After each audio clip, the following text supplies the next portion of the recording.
Hi and welcome back to my channel. I might look a little different because I am slightly tanned. I tanned in March because I wanted to. And I like being tan because, like I said in my last video, it is hard for me to find a foundation that is my skin color. I'm just so pale naturally that when I go look for foundation, even the lightest shade is too dark for me. So I decided to tan. All right, and I'm also filming in the afternoon, so that means we got some terrible lighting.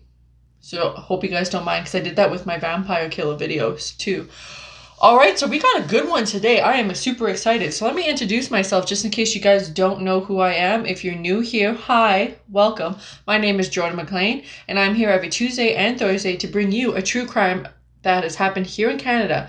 So I just talk about true crimes. I was doing province to province, but then I decided I'm going to start doing stuff that is more that I like to do instead of like province to province, because then like when you're searching and you're searching and you're searching and you're coming up with nothing, the fun is taken out of it. So I'm doing a couple cases that I really do like, and then I'm going to do some like unusual ones. I'm thinking of mixing in, I tried to look up some cults in Canada. There ain't any. Like, come on Canada, let's get some cults, you know? And then I'm going to do some mysteries, some like unsolved cases, and yeah, it's going to be a good time. So if you love true crime and you want to know about the true crimes here in Canada, this is the channel for you. So make sure you hit that like and subscribe button, and I'm here every Tuesday and Thursday. So let's get straight into this. Let me tell you who we got today. We got the one, the only, the big B, the Paul Bernardo, the most hated Canadian in the world, next to I don't know who. Some people may say it's the Prime Minister, some people might not. I don't know who the most hated person is. Everyone has their own opinion on everything. But Paul Bernardo is hands down one of the most hated people in Canada. Him and his wife, who I did last Thursday, so go check out that video. So we're going to talk about Paul Bernardo. We're going to talk, I didn't realize how bad he was, by the way. I was like, this guy is nuts. He is crazy. He is messed up. He is just evil to the core, born evil. Everyone he met, he turned evil. It was just not good. He is not a good person. So with further ado, let's get into it. Let's get into a Tuesday, True Crime Tuesday, Paul Bernardo. I also forgot to mention that I am now making beautiful candles for every true crime story that I talk. Not everyone, like once a week. Candles. So these are last week's. They are eucalyptus, they are lavender, they smell good, they look great. They're soy candles. Each one is, I wish the lighting didn't suck so bad here. Be like a beauty influencer. Ooh, each one is $10. So let me know down below if you would like one of these beautiful candles and I can send them out to you. Aren't they beautiful and cute? Gorgeous. I also have these little ones if you want. This one was like my first one I ever made. Kind of looks like a butt. I like those ones. They're $3. So let me know. Let me know. So let's get into this. Let's get into the most hated person in Canada, Paul Bernardo. So Paul Bernardo was born into a wealthy family, but dysfunctional. And I kind of feel like every family is slightly dysfunctional in their own way. Families look perfect, and then like you get to know them and then you're like, ugh, you're not that great. So Paul Bernardo was born into a really rich family who they had actually adopted by a well-known Toronto lawyer and his wife Elizabeth. They were raised in a stable house. However, his father, Keith, was the son of an English woman and an Italian immigrant who created a highly successful marble and tile business. Tile business. And he was not the nicest guy. I forgot my beauty blender, so I'm going to try to do my foundation with a brush. We shall see. I never do this, so we'll see if it turns out good. So he was a marble and tile business, but he was abusive to his wife and his children. Instead of entering the family business, Keith Bernardo became an accountant after her father had disapproved of the early boyfriend Eastman married Bernardo in 1960. Oh my God, 1960. Like his father, Keith Bernardo was said to be abusive, After having given birth to their son and daughter, they began seeing a former boyfriend. So he's abusive, the husband's abusive, so she's decided that she's going to go start seeing this other side piece, you know, like what everyone does. So she's like, this guy's hitting me, so I'm no longer going to stay in this, be faithful, and I'm going to start seeing somebody else. So a former boyfriend, she became pregnant and gave birth to Paul Keith Bernardo on August 27th, 1964. And it didn't turn out that bad. Not too bad. Hopefully I got my whole face. Guess I can't really see because of the stupid lighting in the sun. So Keith Bernardo, Paul's dad, well, not actual dad, but kind of. Well, he's not his genetic dad. I cannot talk today. He's not his biological dad, but he is his dad. Knew about the affair that his mom was having and, like, didn't care. Was like, I hate you anyway, so does it matter? Like, whatever. And was put as his biological father on his birth certificate. So Paul Bernardo's birth certificate said Keith was his biological father, even though it was not him. It was whoever the affair guy was, which is an unnamed mystery boy. In 1975, Keith Bernardo found a girl and was charged with child molestation. So I'm going to do a little foreshadowing here if you don't know who Paul Bernardo is, but like father, like son, that's all I can say. Was charged with molestation. He also sexually abused his own daughter. Bernardo's mother became depressed over her husband's abuse, withdrew from the family's life, and lived in the basement of the Scarborough home. So I'm going to mispronounce that word. I've been mispronouncing that word my whole life, and I'm going to mispronounce it for the rest of this video. Okay? So I don't want to see in the comments below, you're mispronouncing Scarborough. I know. I cannot talk today. Today is not a good talking day, so I decided to make a video. All right. So Paul Bernardo's mom moved to Scarborough home. Although the elder children felt the effects of the emotional and mental turmoil between the parents, Paul appeared to be unscathed about this. Like, didn't really affect him much when he was growing up.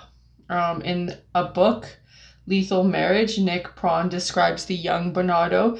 He was always happy, a young boy who smiled a lot. He was cute, he had dimples, good looks, and was sweet and had a sweet smile. And many of the mothers just wanted to pinch his cheeks whenever they saw him. He was the perfect child they all wanted, polite, well-mannered, doing well in school, so sweet, and in a Boy Scout uniform.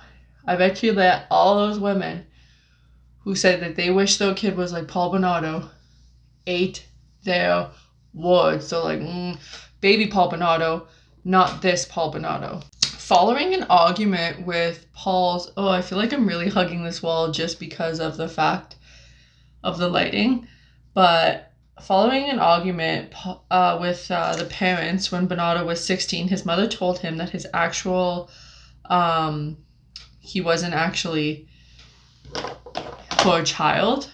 I mean, it was her child, but Keith wasn't his dad. She told him that, hey, just so you know, Keith isn't your real dad. It is this other guy. And then he began to openly call his mother a slob, a whore, all the things a son shouldn't call his mother, he was calling her. Which, like, I can kind of understand, like, the frustration. Like, you grew up your whole life thinking that your dad is your dad. He was the one that raised you. He is the guy that you just assumed is the person that is actually your father, and then your mom drops the ball on you that he's not actually your dad. I can see the frustration and how he could react, but at the same time, you wouldn't have been born if it wasn't for this other guy. I put way too much on my forehead. I should just leave it like that. What do you guys think? But he wouldn't have been born. He wouldn't have had the life that he lived. And I kind of feel like this, if you look up any serial killer or any, like, person who is, like, traumatized and then start killing people, it seems to always be about growing up in, like, an abusive home. So, or they get a head injury. It's either one of the two. So just so you know, if you have kids and you don't want a serial killer, try not to be abusive. Try not to have an abusive home. And you just might not raise a serial killer. You never know. So Bernardo graduated from Sir Winfield Institution, took work from Amway, whose sales culture had a deep effect on him. He bought the books and the tapes and famous motivational get rich. He got into one of those pyramid schemes that everyone knows and loves. If you're from Canada, you probably know those pyramid schemes. They're all over the place. So he started getting into those really fast. Bernardo and his friends practiced their unique techniques on young women. They met in bars and were fairly successful. By the time Bernardo attended University of Toronto, he had developed dark sexual fantasies and enjoyed humiliating women in public and beat up the women he dated. So far, he is a great guy, following his father's footsteps, doing the best things. In October 1987, he met Carla Homolka. They become sexually interested in each other, and almost immediately they were like, yup, you and me, we're going to get married, we're going to be together. We are just going to it's just working. Unlike the other girls he knew, she encouraged his sadic sexual fantasies and behavior, and also encouraged his acts while he was going through his criminal rampage. So he found the one, not every day that you could be into humiliating women, degrading them. You find yourself a woman who's like, you know what, I also love that. I also love being humiliated, degraded, beat up. It's just something that gets my rocks off, So he found the one. But once he met Carla Homolka, this is when he started getting messed up. A little wine to help me. So this is when he really started to really express his sexual fantasies, and Bernardo committed multiple sexual assaults, escalating in the severity and the violence, and it was all around Scarborough, Ontario. We're from Ontario, sorry. Most of the assaults were on young women. That was another thing I kind of found with this guy. Just like I said, his father, who was charged with sexually assaulting a minor, he kind of fell into that exact same path where he started to sexually assault minors. So that's why I said father like son, because he was doing the exact same thing. So on May 4th, 1984, Bernardo committed his first assault against a 21-year-old woman in front of her parents' house. After following her home, the attack lasted almost an hour. And that's the other thing I didn't get when I was reading this. I was like, an hour? How do they... I don't know if he knew how long each attack lasted or what, because to me, if I was getting attacked by somebody, I feel I don't know, this could just be something I thought of, but I feel like it would probably be super quick. Do you know what I mean? Even if it was 2-hour attack, there's a hair in my face that I cannot get. So even if it was a 2-hour attack, I feel I don't know if time would fly, your adrenaline's pumping and everything, that it would seem it was only a half an hour or so. So that was his first attack. So on May 4th, he did this. So then on May 14th, 10 days after, in 1987, Bernardo committed his second rape. He attacked a 19-year-old woman in the backyard of her parents' house, and the incident lasted over an hour. July 27th, so there's a bit of a gap, 1987, Bernardo attempted his third rape. Although he beat the young woman, he abandoned the attack after she fought back. So props to her. I bet you they all fought back, but this one gave it to him and scared him and was like, no. And then on December 19th, so between July 27th, 1987 and December 19th, 1987, another little gap, Bernardo got his confidence back and decided that, hey, I'm going to try it again. Committed his third rape against a 15-year-old girl. This rape lasted about an hour. The following day, by Toronto Police Services issued a warning to women in the area traveling alone at night, especially those taking buses, and said, hey, there is a guy who is raping women, so can you guys just watch out for each other? Make sure you guys go in packs. Make sure there's 2 of you walking per time. You're not just by yourself, because who knows? Well, this one sounds like Bernardo was attacking people like in their backyards or like in the front of their houses. So I was like, he's kind of just like, he didn't care. It wasn't just bus stops. And then on December 23rd, 1987, Bernardo committed his 4th rape. During this attack, Bernardo raped a 17-year-old with a knife he used to threaten his victim. So he was saying, hey, I don't know what he was saying, but he used the knife to he's like, I'm going to kill you if you don't do this. It was at this point he began to be referred as the Scarborough rapist. So that little town, he was considered the rapist of that town. So then on April 18th, 1988, so between December of 1987, he took a break. I don't know if it's because it's the December New Year season. He just didn't have time or what, but at this time he was married to Homolka, I believe so. He took a break on raping women and then decided to come back in April 18th of 1988. Bernardo attacked a 17-year-old girl. The 5th assault, and this one lasted 45 minutes. May 28th, 1988, Bernardo was nearly caught by the uniformed Metro Toronto investigator. He was undercover at the time, the investigator, and he saw Bernardo by a bus stop underneath some trees. So they saw that, and he went on a foot race to get the guy, but he never got Bernardo. So on May 30th, 1988, Bernardo committed his 6th rape. This time it was Clarkson, about 25 miles southwest of where he usually is. So he decided to move. And this rape took was an 18-year-old girl, and it lasted for over 30 minutes. And then after that, on October 4th, Bernardo attempted his 7th rape. This time, oh no, I already read that. Oh no, attempted his 7th rape. He intended the victim, so the intended victim fought back, fought him off. But he inflicted 2 stab wounds on her thigh, which required 12 stitches. So I would rather 12 stitches than the other outcome. So then on November 16th, 1988, Bernardo committed his 7th rape against an 18-year-old in the backyard of her parents' house. November 17th, so a day after, Metro Police formed a special task force dedicated to capturing him. And they never did. Well, they did eventually, but not anytime soon. December 7th, 1988, an alert neighbor chased Bernardo off after he began his attempted 8th rape. So he tried to attack someone, and the neighbor saw it and said, not today.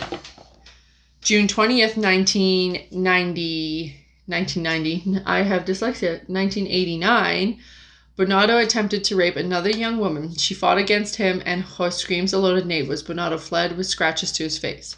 August 15th, 1989, Bernardo committed his 8th rape against a 22-year-old woman. He stalked her the previous night from outside the window of her apartment. He waited for her to arrive home and then attacked her, and this one lasted 2 hours. So that is really sad. That is a long time. In my opinion, that's really, really long. So then on November 24th, 1989, Bernardo committed his 9th rape against a 15-year-old woman he saw in the bus shelter, and that attack lasted 45 minutes. So they're not just like quick and easy attacks. They are long and drawn out, and these poor women who were attacked by him because I could never imagine. So then December 22nd, 1996, Bernardo committed his 10th rape against a 19-year-old. An attack occurred in a stairwell of an underground parking lot, and that lasted 30 minutes. And on May 26th, 1990, Bernardo committed his 11th rape. This rape lasted over an hour. However, the 19-year-old victim recalled that her attacker permitted police to make a computer sketch. So she saw what he looked like. They did a computer sketch, and in 2 days they published it to the newspaper. And on July 1990, 2 months receiving tips that Bernardo fit the Strathcona rapist sketch, he was interviewed by police. So the lighting's getting a little bit better, but I am moving around a bit, so sorry about that. So between May, I'm just going to do, actually, I'm going to try to do just like a normal look today. So between May and September of 1990, the police had submitted more than 130 suspects' samples of DNA testing when they received 2 reports that the person they were seeking was Paul Bernardo. The first was in June, had been called in by a bank employee. The second call was received from Tanya, the wife of one of the 3 brothers who were among Bernardo's closest friends. She told the detectives that Bernardo had been called in on a previous rape investigation, once in December 1987, but had never been interviewed. He frequently talked about his sex life to this woman, the wife, and how he liked rough sex and anal sex and his fantasies. And like, I can tell you what, that if my husband's friends just like randomly start talking to me about their sex life, we would have a problem. Like, I don't need to hear it. I don't want to hear it. That's disgusting. So they interviewed the guy. So the wife gave the detectives the idea of Paul, and then they interviewed Paul's friends. And he was shaky when he talked. He was like not really confident. So they didn't really like know if they could take this guy too serious when they were talking to him. But they did a cross-check, several files, and detectives decided to interview Bernardo. The interview on November 20, 1990 lasted 35 minutes. Bernardo voluntarily gave his forensic testing, which is like, why did he do that if he, like, I don't know. He doesn't seem like the smartest guy in the world, so like, yeah, whatever. But it still blows my mind that he did that. So he gave his testing willingly. When the detectives asked Bernardo why he thought that he was even being investigated for these rapes, he admitted that he did look like the sketch. He's like, well, I do look like the guy, so whatever. The detectives concluded that a such well-educated, well-adjusted, cognitive young man couldn't be possibly this guy. He couldn't do these like violent crimes. He was far more credible than the guy who said that he did it. Alex was his name, with his awkward, strange ways of speaking. Must just be trying to like collect a reward. I guess there was like an award for catching the rapist, and they just assumed that's what he was doing. So during this time, following the interview, he went back to see his bae, as the kids would call it, his wife, and they drove to St. Catharines. They held a secret meeting with Homolka, assuming her that he was not the rapist. He was not that person. Bernardo moved permanently to St. Catharines on February 1st, 1991. The sexual assault in Strathcona had stopped right when he left. So you can't say that that's not convenient. So they stopped right when he left. However, on April 6, 1999, Bernardo committed his 12th rape. This one was in St. Catharines again, and the victim was a young 14-year-old. Unlike the other attacks, this one occurred early in the morning and was not near a bus stop. So I guess all the ones were near a bus stop. So even when he attacked them in the backyard, I think it was they were still close to a bus stop. Because then I guess he could just hop on the bus and leave, is his whole thought about it. So that's why he did it. Young girl, Jane Doe, visit the couple once more time on December 22nd, 1992. This time Homolka pressured her to have sex with Bernardo, and she became upset and left. So they kind of thought that they could get away with it this time if they just straight up asked her. And she was like, nah, I'm good, so see you. So then there was Tammy Homolka. Tammy Homolka was the youngest sister of Carla Homolka. By 1990, Bernardo was spending large amounts of time with Homolka family who liked him. He was engaged to the eldest daughter, Carla, but continuously flirted with Tammy Homolka, the youngest one. He had not told them that he had lost his job as an accountant, but instead was smuggling cigarettes across the nearby border to the States. Which is like, does the States really need Canadian cigarettes? I don't know. Like, this was back in the day. Maybe they did. I just assumed the States could get whatever they wanted. But I guess I am mistaken. So he became obsessed with Tammy Homolka, the youngest daughter, and was like, when I say obsessed, like obsessed with this girl, peeping into her window, entering her room at night to masturbate where she slept. And because he was doing this, Carla Homolka, his future wife to be, was opening the window or breaking the blinds so it wouldn't make noise when he broke in, because he, I guess, like just voluntarily told her that, like, hey, I'm obsessed with your sister and I like to sneak into her room and masturbate. And his wife to be was like, that's cool, do you need help? So there had to be something. Like, I did call her Homolka and they didn't really say much about her childhood, but there had to be something that like really messed her up, that she was like totally okay with this. So she would help him get into his sister's room. And in July, Bernardo took Tammy across the border to get beer for a party. While there, Bernardo told Carla that they got drunk across the border and they started to make out, and that was it. According to Bernardo's testimony at his trial on July 24th, 1990, Carla Homolka laced spaghetti sauce with crushed up Valium she had stole from her employer at an animal clinic. She served it to a sister who lost consciousness, and Bernardo began to rape Tammy while Carla watched. So good family dynamic there. Kind of messed up in my opinion, but I can't say to each to their own, because it's not to each to their own. Over the summer, he supplied Tammy and her friends with gifts, food, sodas, that he had, and just was being the creepy brother-in-law, I guess. 6 months after their 1991 wedding, Carla Homolka stole another type of medication from her work, and this time, on December 23rd, 1990, Homolka and Bernardo administered sleeping pills to the 15-year-old in a rum and eggnog cocktail. After Tammy was unconscious, Homolka and Bernardo undressed her, and Carla applied a soaked chemical cloth to her sister's nose and mouth to make sure she kept being unconscious. So Carla Homolka wanted to give Tammy's virginity to Bernardo for Christmas because she felt ashamed that she did not give her virginity to Bernardo on the wedding day because she wasn't a virgin. And I guess that's all she wanted to do, was give her virginity or somebody's virginity to Paul, which was weird. While Tammy's parents sleeping upstairs, the pair filmed themselves as they raped her in the basement. Tammy began to vomit. The pair tried to revive her, then called 911. Not before they hid the evidence. So like, oh, my sister's dying, we should call 911, but we gotta hide the evidence because we're not going to jail for this, is pretty much what was going through their head.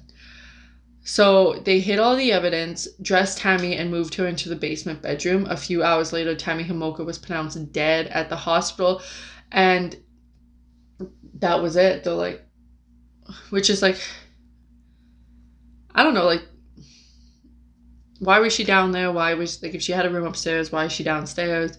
There was like a lot of like sketchy things that everyone overlooked. Despite the pair's behavior, vacuuming and washing laundry in the middle of the night, and despite the presence of the chemical burns around Tammy's face due to her holding a cloth full of chemicals, the coroner decided that this was just an accidental death, and that she died because she drank too much.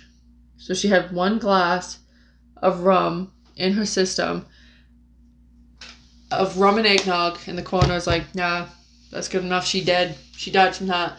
Like, that's like another one of the Canada's system going downhill. Like, why couldn't they actually like look into it?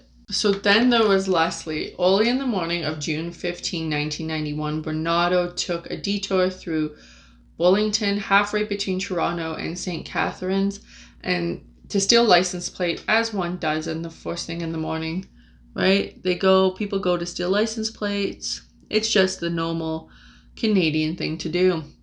So he went to go steal license plates, and he found Leslie, the 14-year-old, had missed her curfew after attending a funeral and was locked out of her house and had been unable to find anyone with whom she could stay for. So this is first thing in the morning, right? That he's doing this. And funerals are usually first thing in the morning. So, like, what do you mean she missed her curfew? Like, what is her curfew, 9 a.m.? That's all I'm wondering. I was like, that's weird. So she missed her curfew. She wasn't able to get back into the house. And Bernardo approached her, as one crazy sexual sadist does to a nice 14-year-old. Told her he was looking to break into the neighbor's house, and she was like, oh, okay, do you have a smoke? Like, that's literally what she said, like, quoted, do you have a smoke? Like, she didn't care. She's like, you're gonna break into my neighbor's house? Cool, I won't tell anyone if you give me this. Like, that's pretty much what she was saying. So she wasn't even, like, phased about this. So as Bernardo led her to a car for the smoke, he blindfolded her, forced her into the vehicle, and drove her to Portdale House, where he informed Homolka that they had a playmate for the night. That's not creepy.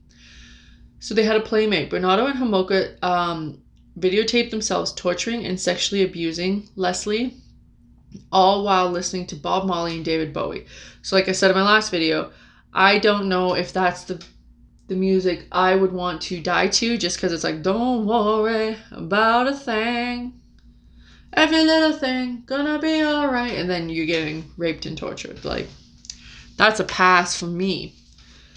So as they were listening to that, and at one point Bernardo said during the video, you're a good girl, Leslie, a damn good girl. Then he added, the next 2 hours are going to determine what I do to you. Right now, you are scoring perfect.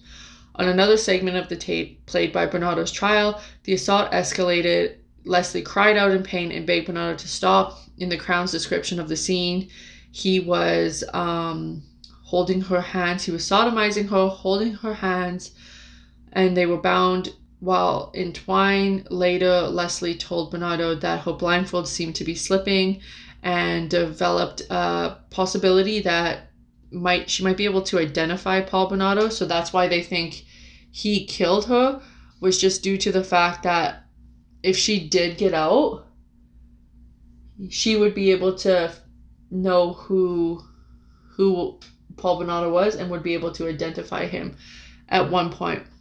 And that's why they think that he killed her, was because of that whole situation, which is kind of like, that's kind of sucks that was the reason why, if it was. The following day, Bernardo claimed Homolka fed her a lethal dose of the medication that she was using to kill everyone or to drug them. Claimed that they were going to get Paul to strangle her, but instead they decided not to, that they were like, oh, we can just do this instead. So, like, that was nice of them, but not really at the same time. And after Homolka and the remaining daughter, Lori, had left Bernardo, so, like, I totally forgot, I missed this whole part. So they killed this chick, fed her the alcohol or whatever they did, and then they're like, you know what would be a good idea? Having your parents over for dinner. So then they invited over Carla Homolka's parents for dinner, and while they had dinner, there was a dead body just chilling downstairs. No one was fazed. And after the Homolkas and the remaining daughter, Lori, had left, Bernardo and Homolka decided the best way to to get rid of this body is to dismember her, cut her up in little pieces, and then put her in concrete and throw her into a lake. So he kept all the receipts to get the concrete, which was like not good on his part. Bernardo used his girlfriend's circular saw, her grandfather's circular saw, to cut up the body. Homolka made numerous trips to the dump, the cement blocks into Lake Gibson. And at least one of the blocks weighed 200 pounds and proved beyond that the pair's patience and ability to sink. It rested near the shore, where a father and son who were on a fishing expedition discovered it. Could you imagine that you're just like, hey, you know what I'm going to do today? I'm going to take my son out to go fishing. Then you just like roll up on a dead body? No, thank you. On to the next chick, because they don't stop. These guys don't stop. So Paul Bernardo, if you don't remember, has now raped like 10 women and children and is now moved on and is going with his wife to not just only rape and terrorize Canada, he is killing women too. So now we have Christine French. One afternoon on April 16th in 1992, Bernardo and Homolka were driving through St. Catharines and looked for potential victims as a couple would. And it was after school hours because they love the young ones, which is disgusting. Students were still going home, but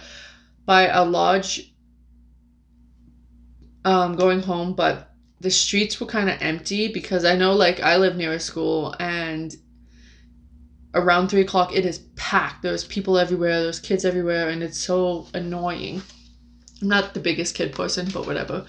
And there's so many kids everywhere, and then like 3:20 dead. So I kind of get that. As they passed Holy Cross Secondary School, a main Catholic high school in the city's north end, they spotted Christine French, who was a 15-year-old student, walking briskly nearby her house. The couple pulled into the parking lot near the church that she was walking by. Carla Homolka gets out, goes, "Hey, we're lost. Do you know where this place is?" Shows them a map. Her husband comes around, knocks the chick in the head, and then puts her in the back of the vehicle. So that's nice. Controlling the girl. She was pulling her hair. She was like pinned the chick down. And then they drove off to take her to their house. French took the same route home every day, taking about 15 minutes to get home in order to attend to her dog. Soon after she should have arrived, her parents became very nervous because she did not arrive home. They never got a phone call. She's not at a friend's house. They didn't know where their daughter was. So they called the NRP, which is the Nigerian, the Niagara Falls. It's not Niagara Falls, but we have Niagara Falls. So the Niagara Regional Police. He assembled a team to search the area along the route and find several witnesses who said that they saw the abduction, which again, this confused me because I was like, if you saw the abduction, wouldn't you call the cops? You know what I mean? Like, you're like, oh, look, a kid's getting pulled into a car. I'm just going to keep mowing my lawn. Like, no, you should probably do something about it. So the abduction happened. A lot of them like gave a clear picture. So they're like, yeah, this chick she is gone, right? She's not coming back. She was abducted. Over the 3 days of the Easter weekend, Bernardo and Homolka did what they do best, and they videotaped themselves torturing and sexually assaulting this poor woman, this poor young child who, over Easter weekend, right? It's just disgusting. They forced her to drink large amounts of alcohol and behave submissively to Bernardo because that is his favorite thing for women to do. He loves to humiliate them, belittle them, and sexually assault them, apparently. So the Crown prosecutor said that Bernardo also intended to kill her because the whole time they had this videotaped, no blindfold on whatsoever. So they knew that he was going to kill her. While Bernardo was out buying pizza on April 18th, he was spotted by Carrie Patrick, who had been stalked the previous month. So they call her report to the NYP was mishandled by police, as noted by the judge, and in his 1995 inquiry into the police investigation of Bernardo's crimes, thus negating the chances of Christine French being discovered alive. So this chick called the cops and was like, hey, this guy is a stalker. He's around me. I've already sent you guys documentation about this. They didn't do anything. So if they did go to his house to like check up on him, they probably would have saved Christine French, which is like actually really sad to think about it. And it's just really, really, really horrible. And the following day, the couples murdered French before going to the Homolkas for Easter dinner. I don't know what the correlation is with dinner with Christina Carla Homolka's parents, but apparently they kill people and then they're like, we're going for dinner. You know, like they just get hungry after that, which is weird. Homolka testified at her trial that Bernardo had strangled French for exactly 7 minutes, timed on the dot. Bernardo said Homolka beat her with a rubber mallet because she had tried to escape. Like, what did you expect her to sit there and take it? Like, she's fighting for her life. Obviously, she's going to try to escape. So they beat her with a rubber mallet. They choked her for exactly 7 minutes. And then I guess like Carla Homolka tried to make her presentable and like fixed her hair afterwards and was like being all creepy as a serial killer would. Bernardo's trial for the murders of French and Leslie took place in 1995, so I was 1 year old, so this is an older case, and included detailed testimony from Homolka and videotapes of the rape. The trial was subjected to the publication ban while appeared in Canada's newspaper and media, and the venue was moved to Toronto from St. Catharines, where the murders occurred. However, the ban did not affect American newspapers and television status from nearby Buffalo, New York, and the reporting the trial procedure. So a publication ban is usually, if you're not from Canada, just means that whatever is said in trial is not allowed to be used or produced to the public, because everything in Canada is public records. You can look up anyone's name. If you have their birth date, their name, you know exactly what they did, you can look it up. However, if they put a publication ban on it, that means you can't. And it's usually because of minors or it's usually just because of minors, or because if it gets out that the victim was so-and-so or they knew so-and-so, it's really easy to figure out who that person is, especially like in a small town where I'm from. So that's usually why a publication ban is, because they don't want the victims' names to be released. So that's usually it. But over in America, they don't care. They were like, oh, who? Da-da-da-da-da. Like, we don't care that they murdered children. Like, they don't care over there. So they were just like, whatever, we'll do whatever. So it was easily, people could just look up an American newspaper and see exactly what Kala Homolka did, because Canada's pretty well known for being a peaceful country. So then when you got this guy over here raping and killing children, it's kind of like, sorry, what?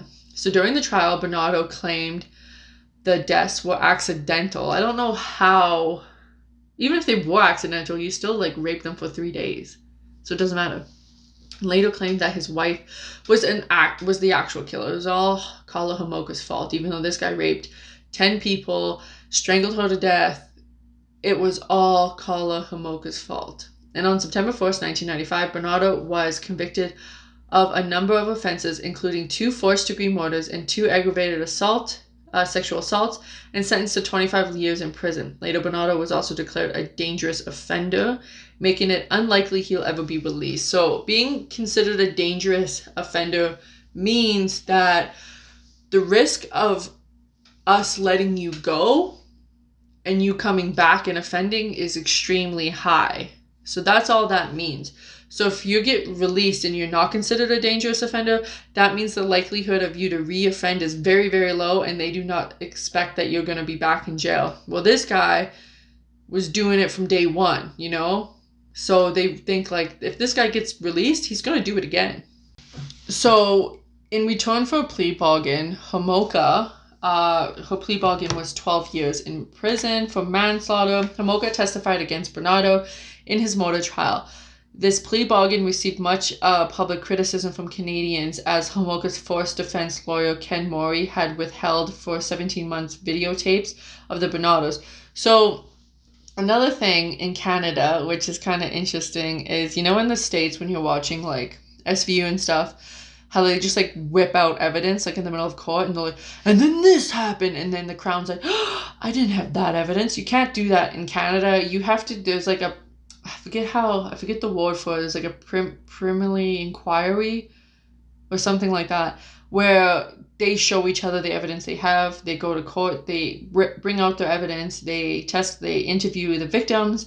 They do cross-examinations, all that stuff, just so when they do go to court, they know the evidence that's there, and then they can go look back at the preliminary inquiry and be like, yo, you said this then, so why are you saying this now? If that makes sense. So this guy was withholding evidence, which is like not good. This was considered critical evidence. Videotapes of the murder is considered critical evidence, I would say. And prosecutors said that they would have never agreed to the plea bargain if they knew that he had these tapes. Morey was later charged with obstruction of justice, which he was acquitted for, and he also faced a disciplinary hearing from the Law Society.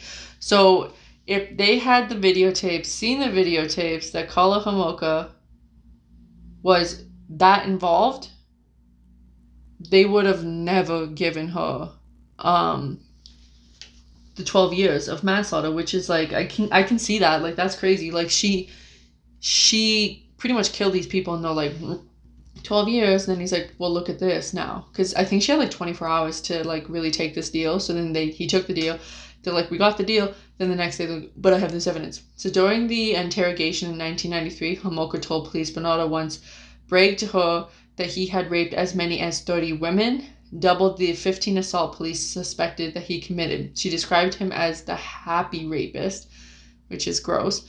Bernardo has been kept in segregation until his hearing for his own safety. So another thing, working and going to school for this type of stuff, is child rapists. I'm sure this happens everywhere, or just rapists alone in Canada, do not get treated that well in jail. So if you are considered a child rapist or a rapist, the other inmates don't like you and will try to assault you. So another fun fact. So they had to segregate him or else he'd get beat up. So once he was punched in the face by another inmate while returning from a shower in 1996, and in June 1999, 5 convicted tried to storm the segregation range where Bernardo lived and riot the square. Had to be used gas to get rid of them, so they were coming after him.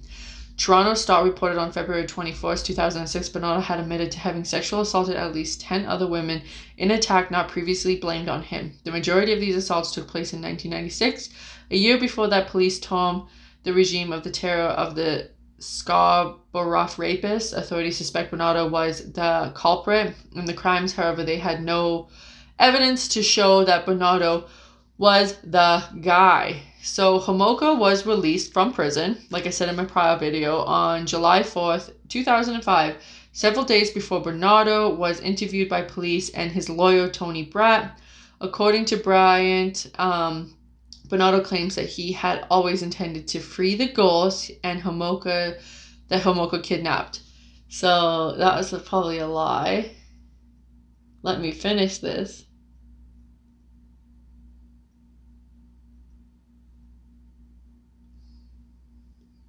Oh, messed up already.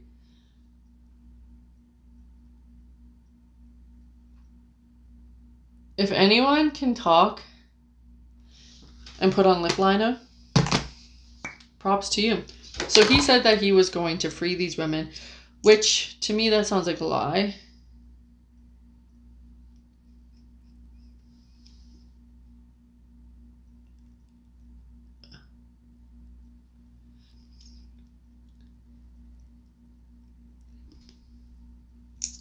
I don't think he was going to free those women.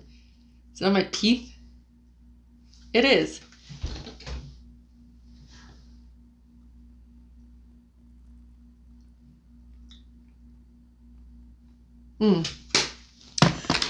So he said he was going to free them. However, once Leslie's blindfold fell off, he knew she dead because she saw my face. And then he was like, don't care anymore. I'm just going to do my thing without a blindfold and I'll just kill them as I go, as such does. So the reports further, Bernardo claimed that Homolka planned to murder all of them and that was the whole intention and she's the murderer, not him. So he still to this day says that. He's still rotting in jail doing his thing and he's saying that it was all Homolka's fault. It's Homolka, not him. So I am going to put my lashes on and my little bit of eyeliner and I'll be right back. So this is my final look. Got my lashes, got my lips, All right, so let's talk about Bernardo. First of all, horrible guy. No one likes him. Do not idolize this dude. Do not do anything. This guy was a horrible guy. He did horrible things. And he's never getting out of jail, which is like, it's great that he's not getting out of jail because he was bad. He was a bad guy.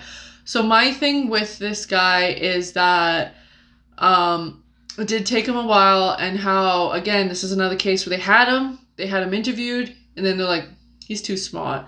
Well, like, look at Ted Bundy. He was a genius. He was charismatic. He was super good looking. Women loved him and that's why he got away with so many things. Bernardo's not like, ooh, you know, look at that guy over there. He wasn't that good looking, and I don't think so at all. And he was obviously very sick if he was going around raping children and women and then getting his wife involved. There has to be something wrong with Homolka. I'm just adding them both together, but there has to be something wrong with that chick. Like, she is like, you want to kill my sister? Go for it. You want me to grab women for you? I will. You know, like, that chick is crazy AF. Also, if you can hear something in the background, it is my dog eating his supper. So he is going to town. But those are my thoughts. That's my thoughts on Carla Homolka and Paul Bernardo. Again, one of the most hated women and men in or couple in Canada. And the one thing I really do enjoy about this case, which is going to sound weird, is how they turned on each other so quick. Drop of a dime, right? She's like, I'll tell you what you need to know if you get me off, Ollie. And he's like, it's all her. She's the killer. She's the one. No love there anymore. Guaranteed they hate each other now because of this, right? Like, usually, like, you see, like, the little girl from Medicine Hat who killed her parents because she was in love. And they're still together, like, they're not together anymore, but she was, like, writing to him, and they were writing to each other. This was, like, they did not care. They're like, get rid of this guy. I will tell you what you need to know if you lower my sentence. Like, they didn't care at all about each other, it seemed like.